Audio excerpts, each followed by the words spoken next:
If you have ever wanted to invest in multiple companies at once without buying each stock separately, this is for you.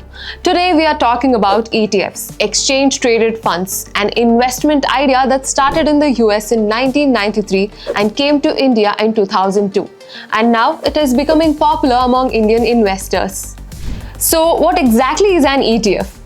Think of it like a basket. Inside that basket are different stocks or assets. When you buy one ETF, you are indirectly buying that entire basket. Say for example, if you invest in a Nifty 50 ETF, you get exposure to all the 50 companies in the index through a single purchase. There are different types of ETFs. Equity ETFs track company stocks. Bond ETFs track the government or corporate bonds. Gold ETFs track gold prices without you needing to buy physical gold.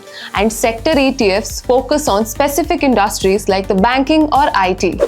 Now let us compare ETFs with mutual funds. Both allow diversification, but ETFs trade on the stock exchange like shares. That means you can buy and sell them during the market hours at real-time prices, whereas mutual funds, on the other hand, are priced only after the market closes.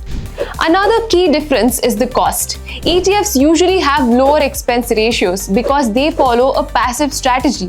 They simply track an index instead of actively selecting the stocks. ETFs also offer flexibility.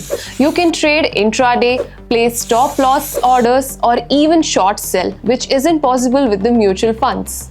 In India, examples include Nifty 50 ETFs for large cap exposure, gold ETFs for commodity diversification, bond ETFs for predictable structures, and sector ETFs if you believe a specific industry will grow. Over the years, some ETFs have delivered steady returns while helping the investors manage risk through diversification. So if you want investing explained without confusion, subscribe to Tradejini YouTube channel and stay financially smart. Thank you for watching. Investments in the securities market are subject to market risk. Read all the related documents carefully before investing. The securities are quoted as an example and not as a recommendation.